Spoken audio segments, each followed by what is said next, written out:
Hey, what's up guys? I am Joe from Workbench, and today we're going to expand a little bit upon what we did last week and talk about textures.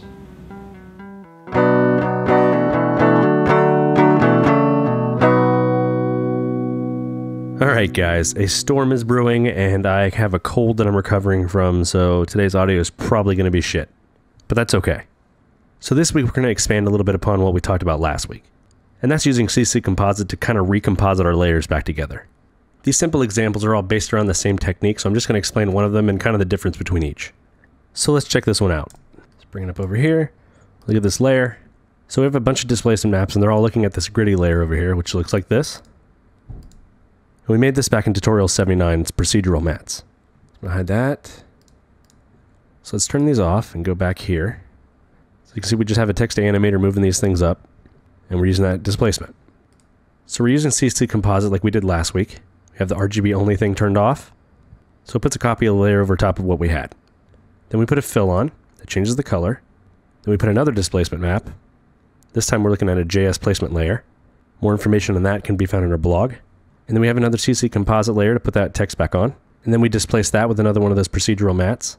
And then we composite the original back on.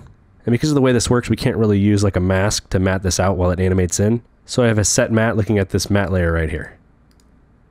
So when you animate all of our displacement maps together, along with that text animator, we get this. So that's just one interesting way to use that. In test 2, I made a shadow that was displaced using that same sort of setup. So if we click on our logo layer here, you can see we have a displacement map. Then on top of that, we have CC Composite to kind of fill these pixels back in. And then we displace it again. Then we add a fill to change the color. And then we add a CC Composite again. What's neat is that this texture is kind of part of the background. So it stays where it is, but it animates using that displacement a little bit. So it kind of creeps along as we move around. Test 3, I kind of wanted to make that go around a little bit more. So here we're blurring everything, adding a levels to it to crunch down that edge, adding another blur to go a little further out with it, and then we're displacing that once, and then twice to bring it back a little bit. Then we're using a fill to change the color, and then on top of that we CC Composite again. So this is another kind of look that you can make that gives texture to both the object and the background. So I wanted to make the background a little bit more crisp. So I took out that extra blur, so all we have is the base blur, then we crunch it back down, then we displace that, displace it again, fill it with a color, and this time we put CC Composite, but we unchecked RGB only, so it's not transparent anymore. If you turn this on, you get that texture back in here too.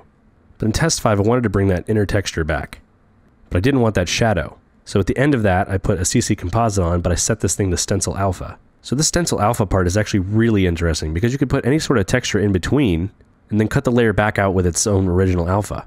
And that's without having to use any sort of extra layers of track matte or anything like that. But this had a slight problem. If I turn this off, you can see it's actually transparent in here.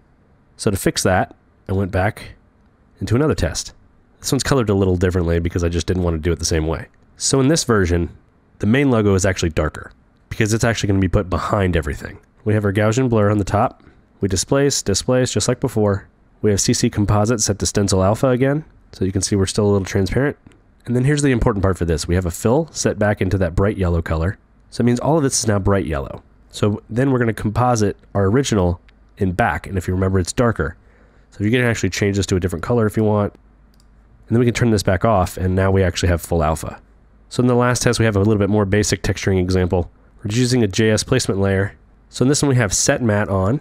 We're taking the luminance from the JS placement layer I have here. And I have this pre-comped with a continuously rasterized switch checked on, so that way we can move this around and it sticks with it.